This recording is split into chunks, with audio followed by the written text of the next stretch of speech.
ayam kita tuh kutu suatu hari ada kena wabah penyakit gitu, yang mau mati kan. Nah saya coba-coba istilahnya nyuntik, ambil jarum suntik, saya suntik pakai suntik obat, bukan tambah hidup tambah mati. Yang pernah jadi pasien Dokter Abdalun, silakan komen juga ya. Saya berjanji dalam hidup saya bahwa kalau saya jadi dokter, saya akan abdikan diri saya, ilmu saya untuk punya masyarakat. Sayangilah jantung Anda demi jantung hati Anda.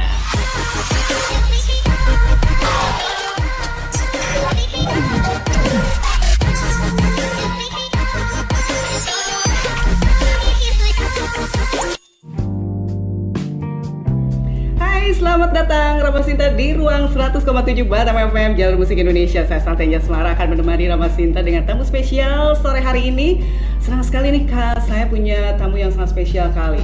Nah, Ramasinta Batam Indonesia, kalau misalkan Ramasinta melihat cowok ganteng ya, ataupun juga cowok melihat cewek yang ganteng, pasti langsung duk itu tandanya mungkin jantungnya sehat apa enggak, nggak tahu juga sih. Nah, lebih tepatnya kita akan tanya-tanya bersama dengan narasumber spesial kita sore hari ini. Assalamualaikum dokter, apa kabar? Waalaikumsalam, baik. Mudah-mudahan Ramasinta ya juga baik, sehat. Alhamdulillah. Stay safe and healthy. Iya, kita udah prokes ya dokter ya, udah pakai masker, dokter udah divaksin katanya ya. Alhamdulillah. Sudah 2 kali. Sudah 2 kali. Sudah yang kedua. Ya. Nah dokter, lu senang sekali kita kedatangan dokter spesialis jantung di Kota Batam. Nah dokter ini sebenarnya kelahiran Kepri. Saya Kepulauan Riau. Kepulauan Riau. Di mana sudah Lingga. Oh, udah bersih Lingga. Oke. Perpat pendapat pemuda tempatan. Nah dokter, dokter ini cita-cita jadi spesialis dokter jantung ini dari kecil kah atau gimana sih ceritanya dokter? Enggak sih, ya kan. Kalau saya flashback, kalau saya lihat bagaimana kehidupan saya masih kecil. Ya, kalau dihubungkan dengan kalau saya jadi dokter jantung, mungkin ada juga kali nyambungnya. Yeah. Karena saya dulu masih kecil-kecil itu, kalau saya lihat, saya review kembali kehidupan saya. Dulu kalau main-mainan sama teman-teman tuh main pondok-pondokan, main dokter-dokteran biasanya soalnya. Nah, saya selalu menjadi dokter gitu. Dan selalu melakukan tindakan menyuntik gitu ya. Jadi kita ambil jarum pentul, kasih lidi. Ya gitu kan. Jadi dokter terus saya nyuntik, jadi seolah tuh pasien tuh bantal, suntik gencus gitu, nggak sakit kan. Nah itu kita sampai kita ngomong, sampai kita berkomunikasi kan, masa kecil suka gitu ngomong sendiri gitu kan, sama teman gitu. Jadi saya sudah ada cikal bakal ya kan, mungkin udah senang gitu ya. Kemudian suatu hari orang tua saya punya ternak ayam gitu ya. Ayam kita tuh suatu hari ada kena wabah penyakit gitu, yang mau mati kan. Nah saya coba-coba istilahnya nyuntik, ambil jarum suntik, saya suntik pakai suntik obat, bukan tambah hidup tambah mati. Itu ayamnya.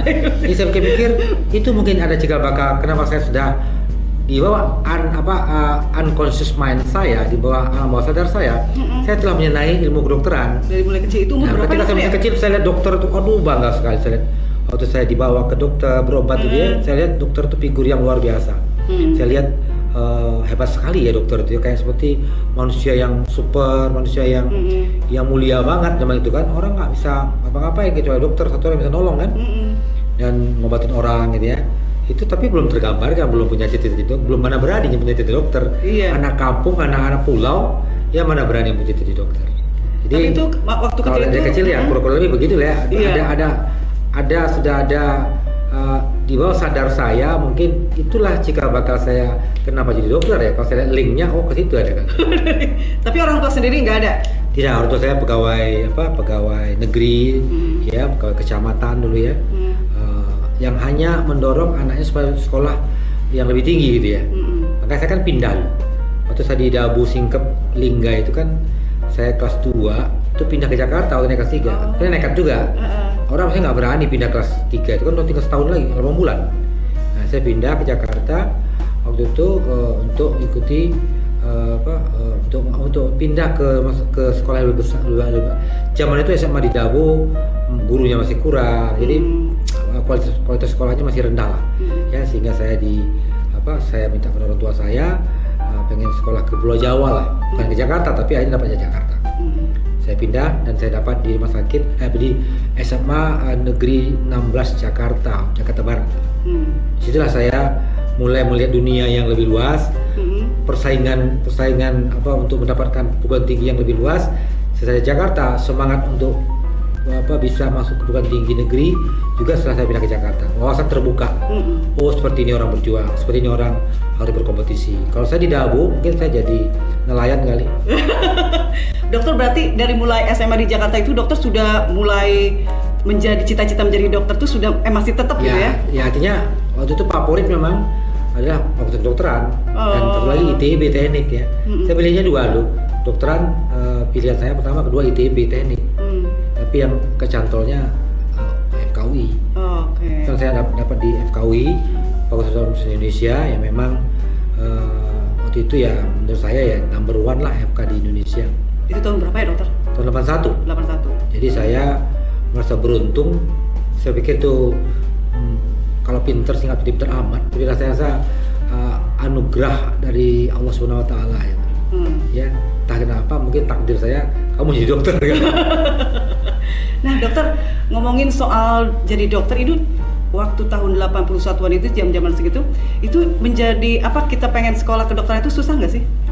Sangat susah, apalagi UI ya. UI itu kan Universitas Indonesia, apalagi FKUI itu yang terkenal. Kalau menurut saya waktu itu memang FKUI itu ya menurut saya the bestnya lah kedokteran di Indonesia. Jadi masuk itu tak bermimpi saya kalau masuk UI itu loh. Ya, tidak bermimpi lah masih bisa masuk UI itu, mereka jauh dari mimpi saya karena memang kualitasnya, kemudian keterkenalannya orang udah tahu semua. Jadi setelah sekolah tahu lah saya, FKUI itu FK yang diminati banyak orang. Ya, waktu itu memang UI menurut saya the best lah. Jadi saya sangat beruntung bisa kuliah di sana, ya di tempat yang memang sejarahnya kan Fakultas Kedokteran itu dua, ya UI, ya Stopia namanya dulu, zaman Belanda. Ya, kemudian Nias ada di Erlangga, dua. Itulah Fakultas Kedokteran yang paling tua di Indonesia. Jadi saya banggalah kuliah di FK tertua di Indonesia. Nah itu waktu itu dokter biayanya termasuk tinggi apa enggak sih? Pasti sekarang kan kalau saya dulu pilih FK swasta nggak sanggup bapak saya nyekolahin. Karena saya masuk UI lah, sekolahnya cuma bayar 45.000. 45.000 zaman dulu. 75.000 pertama zaman itu ya, mungkin 75.000 sekarang berapa ratus ribu sekarang ya.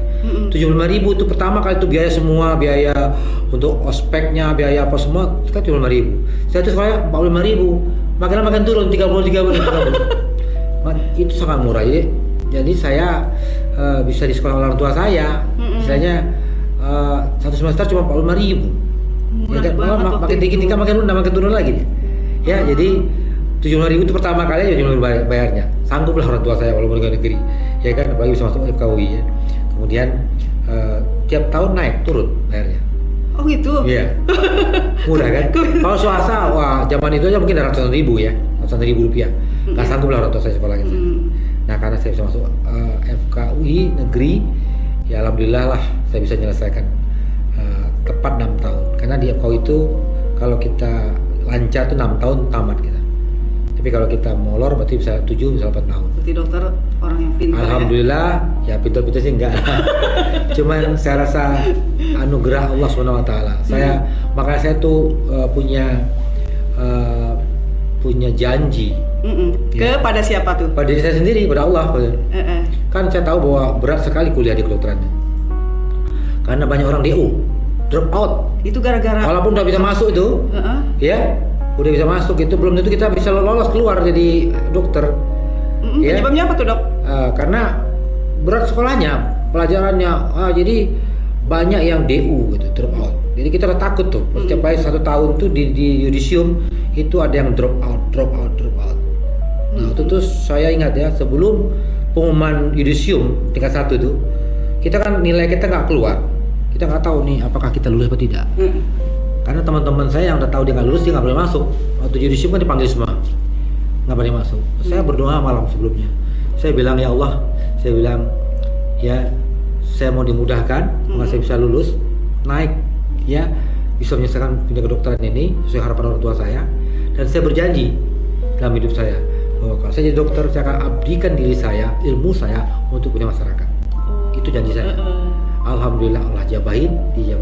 Saya lancar 1, 2, 3 sampai tamat 6 tahun persis. Saya tidak terhambat. Jadi kalau kita dulu bilang ini, lu lulus gelombang pertama kedua. Gitu ya kita. Kalau gelombang pertama berarti itu udah orang di atas rata-rata. Kalau gelombang kedua berarti dia ada masalah. Masih bagus tuh gelombang kedua, gelombang ketiga, gelombang 4 sudah. Ya, tapi kalau patokannya pertama lu berarti kita lulus bersama-sama. Dari mulai yang pertama masuk terakhir sama orangnya, itu berarti lulusnya bagus lah ya. Artinya nggak gampang pertahanan itu 6 tahun ya. Berat memang, saya akui berat sekolahnya. Makanya ketika saya menyelesaikan, saya ingat janji saya.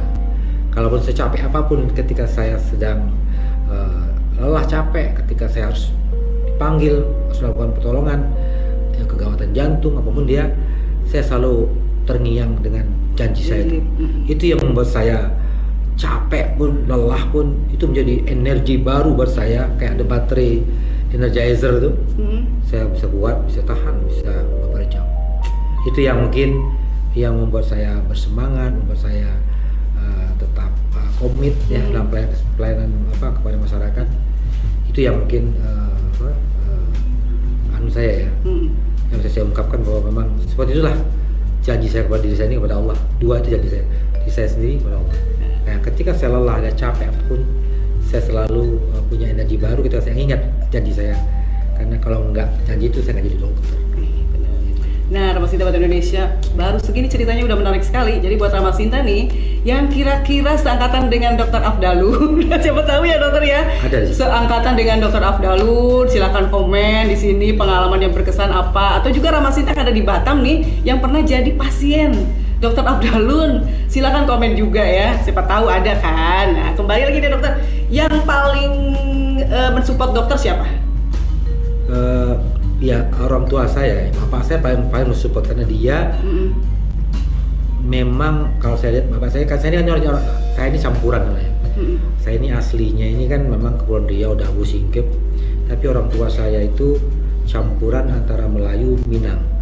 Ibu saya Melayu sama Tapanuli, Batak, ada Bataknya. Nah orang Padang kan biasanya soal pendidikan kan kuat ya. Nah bapak saya itu memang daerah Minang, jadi dia sangat menekankan kepada saya, kamu mesti sekolah, punya pendidikan, punya ilmu, ya bisa menjadi sarjana. Karena kamu akan mudah hidup kamu, gitu kan? Nah, karena dulu zaman banyak keluarga saya yang nggak berhasil sekolahnya. Jadi dia melihat barangkali ya, bahwa saya itu beda sama yang lain. Saya sekolah serius gitu ya. Nah, jadi diingatkan betul orang tua saya. Jadi yang paling mendukung saya ya orang tua saya laki-laki, ibu juga mendukung. Ya, tapi kan yang paham tentang pendidikan itu orang tua saya. Dia pernah jadi guru juga, maka dia tahu bahwa pendidikan ya itu harus nomor 1 ya. Karena apa? Di era sekarang ini orang yang nggak berilmu ya sulit ya untuk dalam hidup. Walaupun tak semua orang berilmu juga. Tapi prinsipnya itu adalah diberikan kail. Kalau bukan kail lagi. Kalau filosofinya jangan diberi ikan, di kail. Kenapa bukan kail lagi? Cara beternak ikan. Kalau sudah habis ikannya gimana ngail ya kan? Gitu. Nah sekarang entrepreneurship beternak ikan gitu kan? Itu ilmunya gitu. Saya itu kalau saya lihat dalam hidup saya itu ada 3 kali hijrah. Wah, pertama dok, hijrah apa dok? Kan kalau kita Rasulullah itu berhijrah kan? Kalau kita kembali kepada agama itu ada hijrah. Hijrah saya pertama, hijrah dari Dabu ke ibu kota. Itu hijrah pertama. Kalau saya tidak hijrah, saya tidak akan berubah hidup saya. Ya kan? Tidak berubah nasib keluarga saya barangkali ya. Bayangkan bagaimana seorang tua saya, seorang pegawai rendahan, ya bisa anaknya menjadi seorang dokter itu kan jauh banget anunya. Ya. Hijrah saya kedua, hijrah saya dari Jakarta ke Temilaan. Bertugas kan? Jadi dokter umum kan, hampir 4 tahun. Hampir saya lupa sekolah. Jadi waktu saya sudah jadi dokter impres kan, dia pegawai negeri kan, dulu kan pegawai negeri gampang. Kalau kita tugas dokter tuh paling gampang ya pegawai negeri. Tugas langsung jadi pegawai negeri.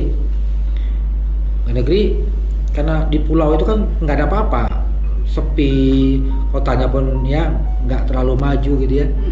saya buat kesibukan macam-macam. Saya ikut kegiatan aktivitas olahraga, jadi pengurus bola kaki, pengurus tinju, jadi ketua pemuda, gitu-gitulah saya tuh. Saking ininya loh, supaya saya menghilangkan kejenuhan saya.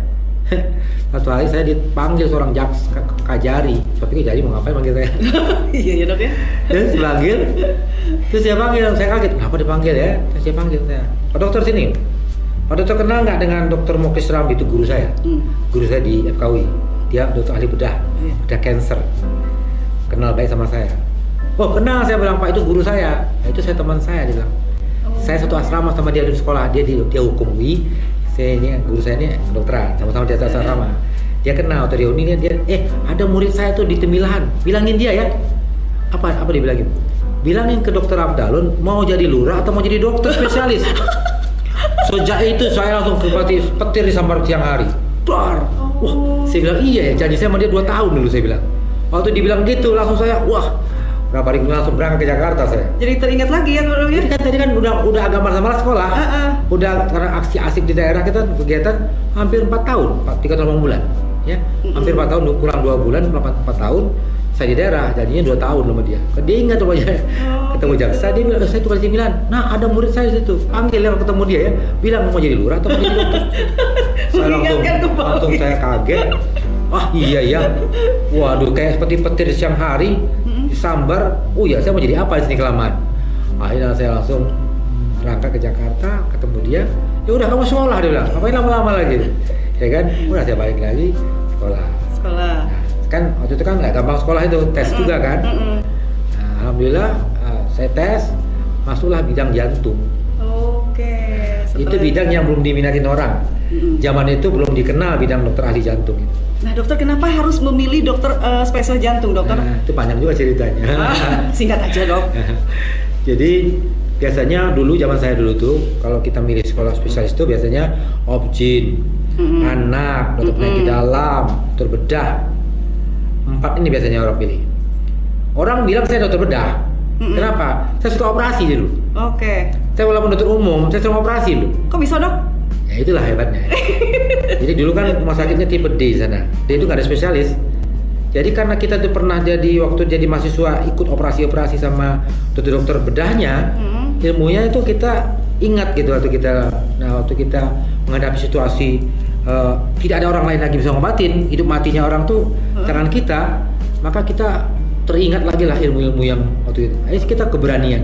Memang dulu pernah lihat, inilah keuntungan ilmu melihat tuh. Walaupun kita tidak mengajar, kita lihat kan apa yang dikerjakan senior kita.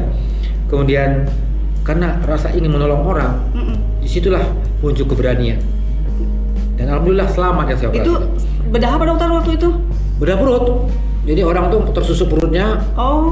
Dia lagi di kebun, atau dia lagi demam pohon, dia jatuh, ketusuk tunggulnya masuk ke hatinya, nyemprot. Itu kalau yang kayak kita operasi, perdarahannya terus-menerus mati dia.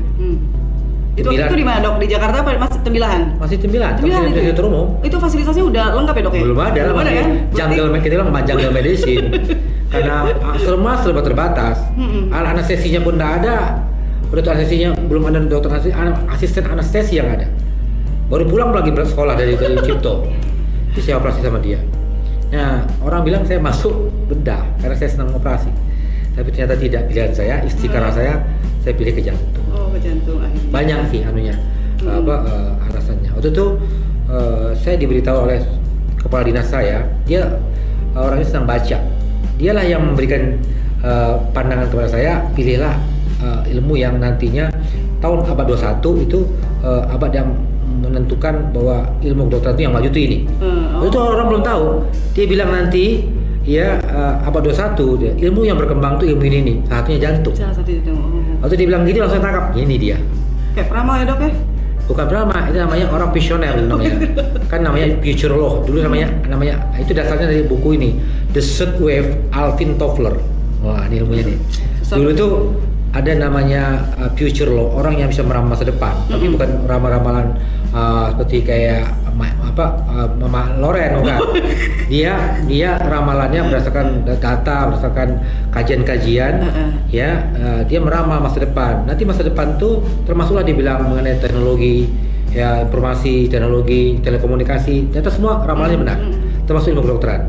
Dia bilang nanti, makanya dalam bukunya The Third Wave, gelombang ketiga, abad 21 itu, bahwa nanti ilmu yang berkembang di bidang di bidang medicine adalah ilmu berhubungan dengan degeneratif, penyakit degeneratif itu adalah jantung, penyakit metabolik, seperti endokrin, penyakit rematik, ya penyakit. Nah, udah itu bidang kosmetik dia bilang, ya psikiater itu termasuk ilmu yang akan berkembang nanti.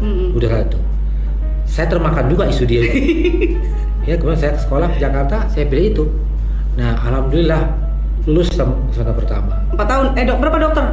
Untuk enggak, artinya saya waktu tes itu karena banyak orang tes kalau lulus balik lagi. Saya tes sekali langsung lulus, alhamdulillah. Alhamdulillah. Nah, disitulah saya baru mengenal ilmu jantung yang lebih dalam. Karena baru saya tahu hari ini ilmu yang terkembang cepat adalah ilmu jantung. Ilmu jantung salah satunya ya. Sangat cepat berkembangnya, sangat maju sekali ilmunya. Berapa tahun dokter menghabiskan waktu? 5 tahun lebih. 5 tahun ya. lebih. Memang lama pendidikan spesialis itu. Nah, kemudian itu hijrah saya yang kedua. Ya, ketiga dok. Hijrah saya ke Batam. Oh, ke Batam. Berarti itu dokter setelah 5 tahun menghabiskan waktu di sekolah sama kan ya, saya dari Dabo ke Jakarta. Masuk saya FK kedokteran UI. Ya kan? Terus balik lagi ke Pilihan. Masuklah saya jatuh spesialis jantung. Hijrah lagi ke Jakarta kan? 5 tahun kan? Ya kan? Kemudian selesai saya hijrah saya ke. Oh, langsung ke Batam. Langsung ke? Ya ke Batam lah, Batam. Belum ke rumah sakit yang di bawah. Rumah sakit. Oh, langsung ke situ. Namanya lu Otorita ya. Otorita, kemudian kembang, akhirnya saya sekolah lagi, ambil lagi subspesialis dari intervensi jantung, pasang ring itu subspesialis tuh. Oh, itu dia dok ya. Sekolah saya kemana-mana. Ya sekarang dipercaya oleh pemerintah, oleh Batam jadi direktur. Nah itulah hijrah saya ketiga. Jadi hidup saya udah 3 kali hijrah. Jadi memang saya perhatikan hijrahnya membawa perubahan hidup saya. Alhamdulillah. Kita minum dulu dok. Oke. Dok, minum dulu. Teh Obeng. Jadi ini Ramasinta, teh obeng adalah salah satu minuman khas Batam. Oke dokter. Obeng. Teh obeng. Tadi udah ya hijrah yang terakhir berarti di Batam menjadi spesialis jantung. Nah waktu itu di Rumah Sakit Otorita Batam apakah ada dokter jantung lainnya selain dokter? Ya. Sebenarnya saya bukan orang yang pertama di Batam. Ada senior saya, ya, Dr. Yarman namanya. Itu dia pertama kali datang, ya. Tapi dia berapa tahun, 2 tahun, dia pindah ke Malaysia, ke Kuala Lumpur. Tapi bukan sebagai spesialis jantung, sebagai GP sana dia.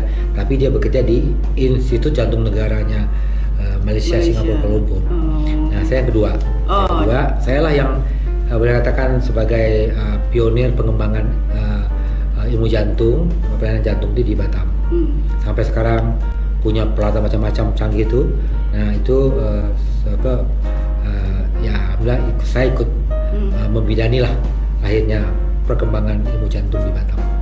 Dokter kalau ngomongin soal pasien jantung, menurut dokter sendiri kalau si pasien menderita jantung, terus kita pengen tahu nih bahwa jantung kita tuh sehat atau enggak, ada sih kendalanya seperti apa dokter?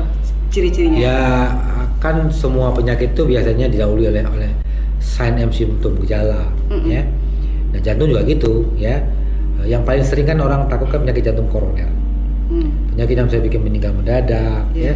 Penyakit yang ditakuti pejabat, takutin orang ya. Karena bakal meninggal lewat kan habis. Nah biasanya kalau jantung koroner tuh yang paling sering ya kita pastinya dulu nyeri dada.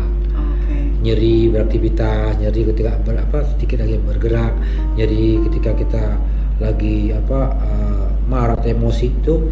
Nah nyeri itu seperti apa? Nyerinya ada khusus lagi. Biasanya nyerinya di tengah, rasa ditindih, ditekan, diimpit, kadang menjalar ke lengan kiri, menjalar ke bahu, ke punggung. Gitu ya? Nah itu gejala-gejala jantung koroner. Ya biasanya orang-orang ini ada faktor risikonya. Biasanya ada rokok, ada kolesterol, ada hipertensi, ada riwayat diabetes atau orang tua yang sakit jantung. Nah, kita harus curiga lagi tuh, lebih ketat kita seleksinya. Ya, nanti baru kita cek rekam jantungnya, USG jantungnya, atau CT scan jantungnya. Tahuanlah kita ini orang ada kelainan jantung. Mau diapakan? Nanti bisa dilakukan tindakan, apakah dipasang ring saja, apakah harus operasi bypass. Nah, itu ada pilihan-pilihannya setelah kita tahu apa ya. Jadi turunan apa enggak sih? Bisa salah satu. Oh bisa turunan ya? Penyakit jantung koroner itu bisa diturunkan. Oh gitu. Ya.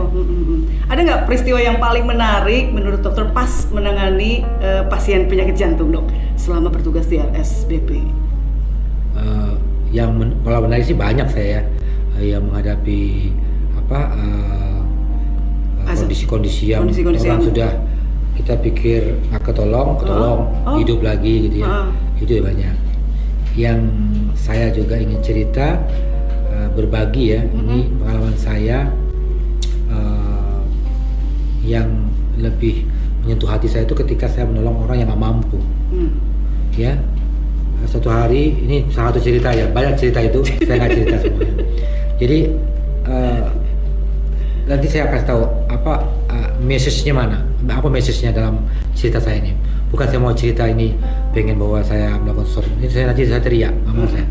Tapi saya ingin bercerita kepada barangkali junior saya, kepada dokter umum, kepada orang lain siapapun, ya, bahwa ketika kita melakukan satu ketulusan, Allah memberikan kemudahan. Itu anunya kata kunci. Jadi suatu hari saya datangi ibu-ibu, orangnya tinggal di daerah pinggir lah ya, datang dengan suaminya mengalami pingsan berulang, pingsan berulang. Kemudian setelah saya cek, lakukan USG jantung, semua saya tahu bahwa dia ada tumor di jantungnya. Tumor ya, jantung kiri ada tumor. Nah, bahwa orang yang begini harus dioperasi. Jadi tumor dalam serambi kirinya itu ternyata ada tumor dalam serambi kirinya. Jantung kita ada serambi kiri, kanan, bilik kiri. Nah, tumor itu dalam serambi kiri, sehingga aliran darah dari serambi ke bilik kiri itu terhalang masuk, pingsan ya. Kalau dia berdiri pingsan. Kalau nggak tolong mati dia. Ya, nggak bisa hidup dia. Akan dia berdiri, bergerak dia pingsan. Nah, setelah saya bilang sama suaminya, Pak, Bu, ini bapak ibunya ini ada mengalami tumor di jantung, harus dioperasi. Operasi nggak bisa di sini. Saya operasi di Jakarta. Di harapan kita. Bu, punya BPJS? Punya, Dok, tapi saya nggak punya biaya kalau ke Jakarta. Itu dokter tahun berapa kira-kira? Kayak 6 tahun lalu kira. 6 tahun lalu. 5 tahun atau berapa tahun ya. Terus saya bilang, saya kalau ke Jakarta biarlah mau meninggal pun nggak apa-apa di sini, Dok. Kata ibunya, kata suaminya juga. Karena kami nggak punya biaya. Mungkin kami bisa pakai BPJS, Dok.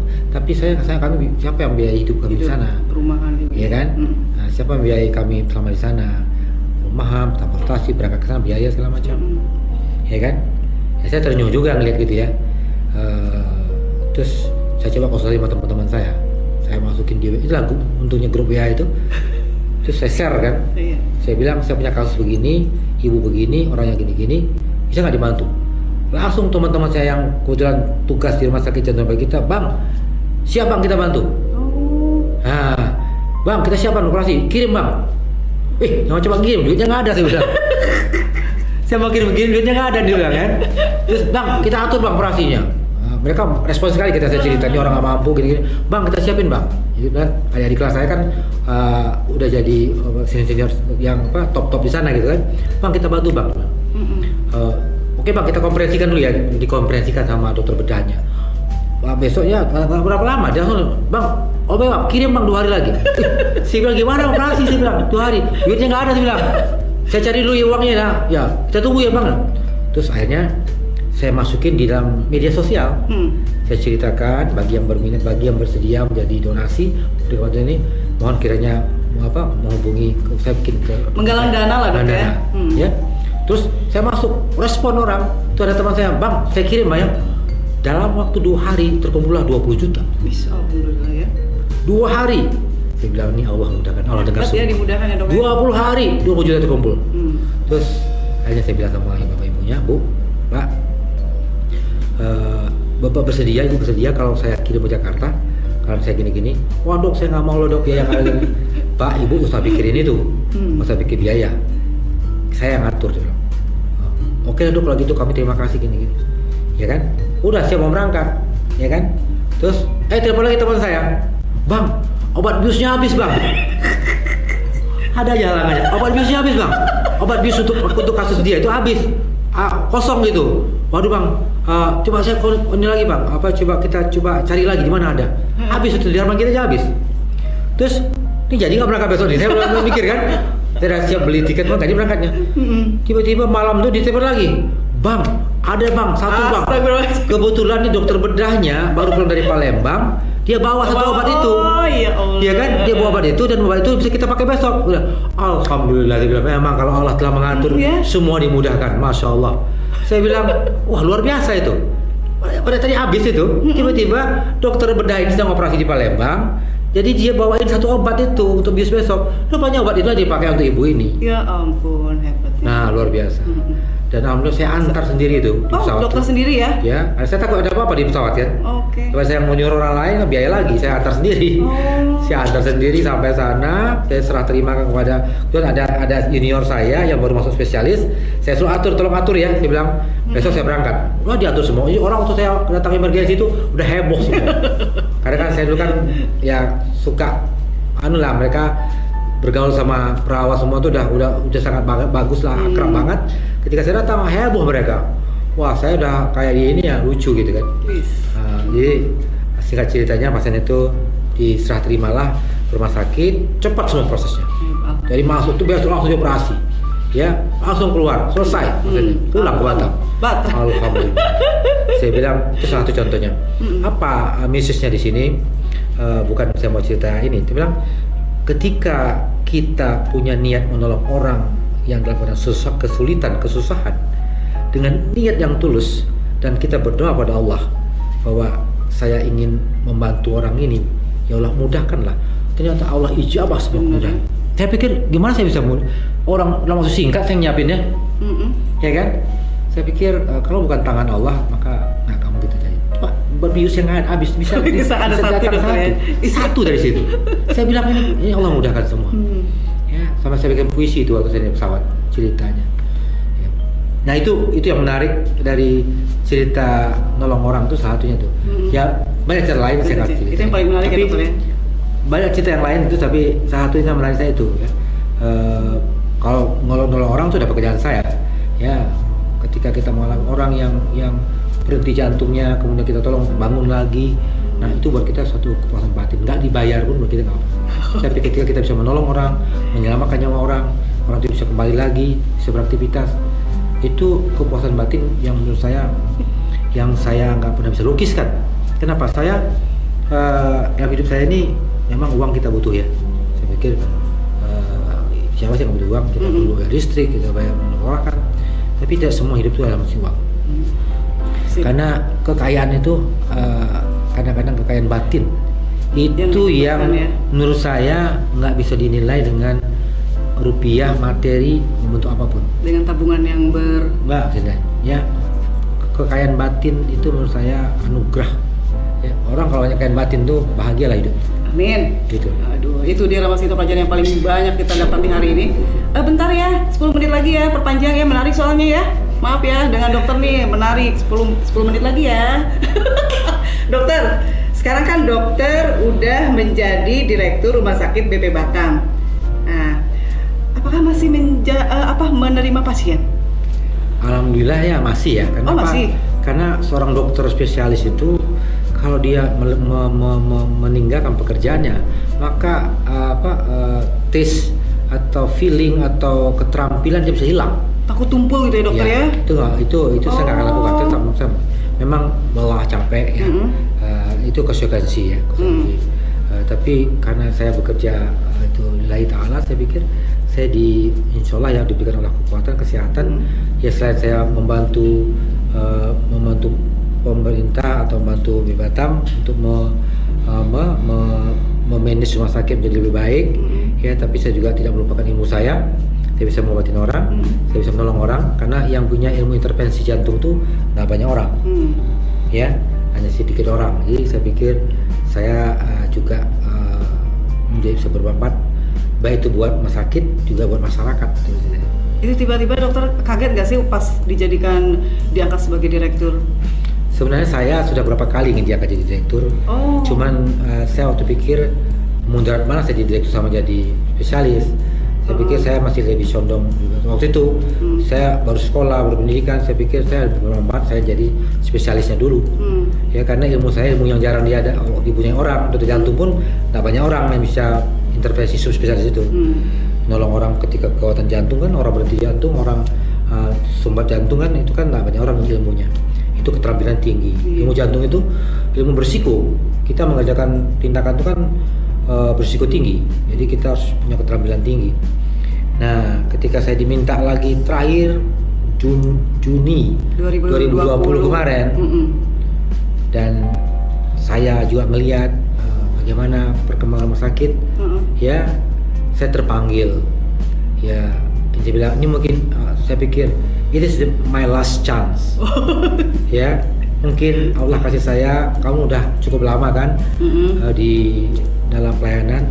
Gimana kalau kamu rubah yang skala besar lagi? Kalau kemarin kamu merubah kan cuman orang per orang jantung, kan kamu rubah masyarakat bisa mendapatkan nikmati. Tapi berarti enak ya dokter, dua-duanya jadi dokter spesialis jantung iya, jadi direktur juga iya ya dok ya? Sebenarnya enak sih nggak enak ya, capeknya luar biasa, bebannya tinggi. Pasti. Ya, tapi ada panggilan lain. Ya, saya bilang, saya ingin juga meninggalkan legacy saya ya sebelum saya pensiun.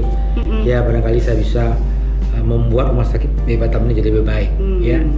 Menjadi kebanggaan masyarakat Batam dan Kepri. Itu yang cita-cita saya. Ya, bagaimana rumah sakit Batam ini yang sudah bagus ini, yang sudah mulai berubah 360 derajat karena saya juga ikut membidani lahirnya rumah sakit ini jadi bagus. Jadi saya bertanggung jawab, rasanya nggak rela juga kalau rumah sakit ini menjadi lebih buruk. Ya, nah saya mengambil keputusan untuk menerima tawaran ya Pak KBP untuk menjadi direktur ya. Dengan bismillah lah saya bilang ya, dan saya nggak ada niat yang lain-lain. Ingat saya bagaimana rumah sakit ini menjadi lebih baik, menjadi pilihan masyarakat, orang berobat ke sana menjadi nyaman, aman, safety ya, dan puas. Itu cita-cita saya ya, sehingga saya sampaikan kepada masyarakat, kepada pendengar di sini bahwa insya Allah ya ke depan ini, apalagi kami mempunyai tugas untuk menjadikan kawasan Sekupang ini nanti kita KEK loh. Iya, KEK kesehatan itu luar biasa. Akan terjadi perubahan yang luar biasa rumah sakit ini. Dan kawasan ini akan menjadi kawasan yang sangat strategis ya, nilai ekonomisnya, ya kemudian bisnisnya.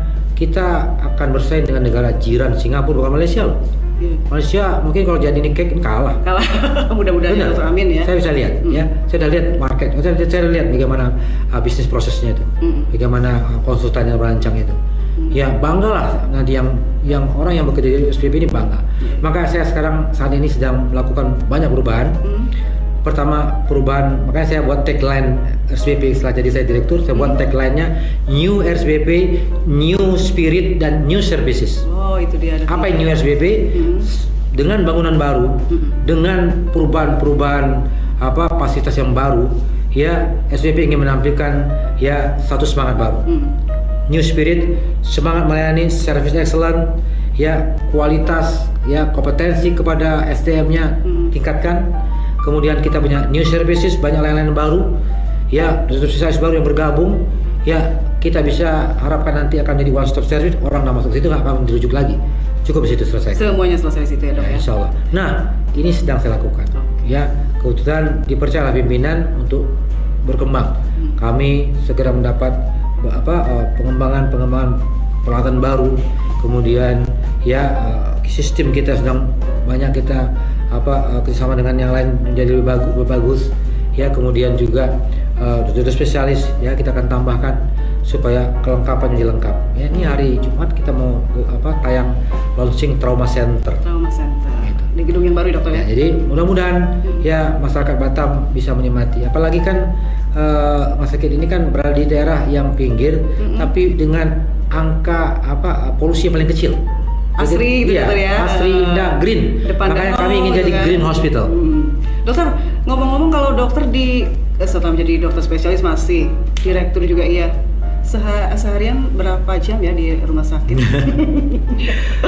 Kan sampai sore jam 5 karena jam 5-an selesai. Terus saya praktek malam. Memang waktu saya memang hampir nggak ada santai saya. Ya, hampir nggak ada. Saya hari Sabtu, Minggu saya olahraga. Quality time sama keluarga ada dok? Biasanya kemana pergi?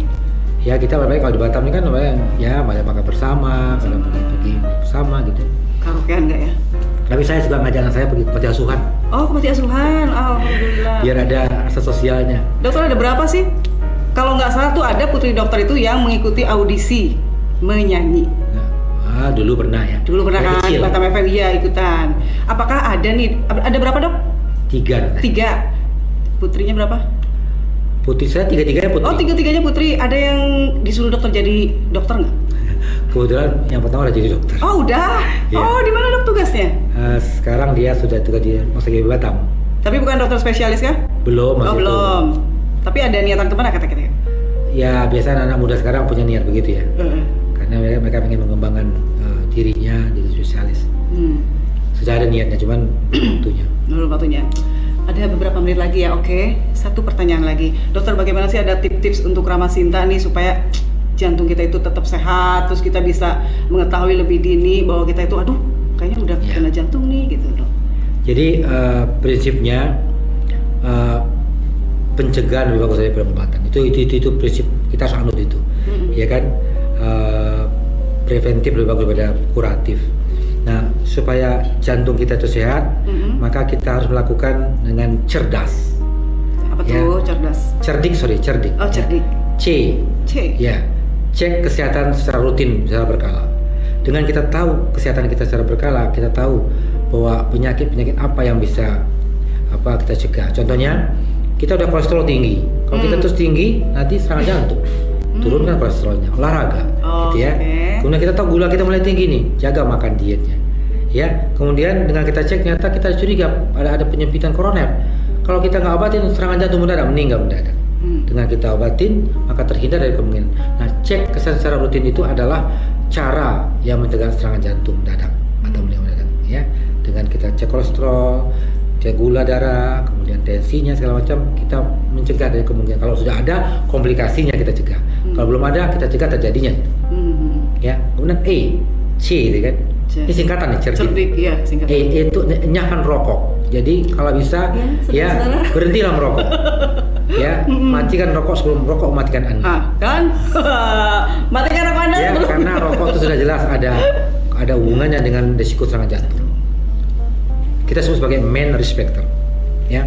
Kemudian R, rajin beraktivitas olahraga. Oke. Bisa meskipun cuma berapa menit gitu dok ya. Aerobic exercise yang bagus. Berapa kali? 4-5 kali per minggu, satu kalinya 30-40 menit. Mencapai target denyut jantung diharapkan. Rumusnya usia kurang 100. Ya kalau usianya 150 kurang 100 berarti ya jadi 150 ya. 300 kurang usia. Ya, kalau usia kita 150 berarti 150 kali per menit denyut jantung kita. Ya, kalau usia kita 60 140 menit ya. Kalau orang normal, kalau orang sakit jantung turunkan lagi. Ya R ya, kemudian D. Diet seimbang. Jadi kalau satu jantung itu adalah makanan. Ya kolesterol tinggi, lemak tinggi, ya gula tinggi, karbohidrat tinggi itu berpotensi tuh mengalami gangguan pada jantung. Ya kan? Kolesterol tinggi akan jadi sumbatan koroner. Ya diet ya, cerdik. I ya istirahat yang cukup. Berapa 8 jam dok? Ya kalau bisa ya. Tapi yang penting karena kualitas istirahat yang penting. Karena kita tidur 8 jam nggak bisa tidur benar, stres ya nggak ini. Tapi kalau 4 jam tapi pulas tidurnya bagus juga. Bagus ya. Rest yang bagus hingga relaksasi yang baik. Kemudian K. Ya kurangi stres. Itu gimana caranya dok mengurangi stres? Kelola stres yang benar ya, bukan kurangi. Kelola stres maksudnya? Jadi manage stres. Karena orang nggak mungkin hidup yang ada stres. Stres yang stres itu dibutuhkan dalam hidup ini. Kalau kita nggak ada stres, kita nggak maju, kita nggak semangat, kita nggak ada tantangan. Pemicu gitu ya? Ya. Tapi kalau stres yang berkepanjangan, di-stres namanya. Bisa stres kita bisa penyakit jiwa. Nah, artinya kita kelola, ada stres kita bisa atasi stres itu. Kita cari permasalahannya, cari solusinya. Karena stres berkepanjangan akan memicu hormon adrenalin dan kortisol. Dua hormon ini akan menyebabkan serangan jantung, hipertensi, bla bla bla. Nah, kalau kita happy bahagia akan dilepaskan hormon endorfin.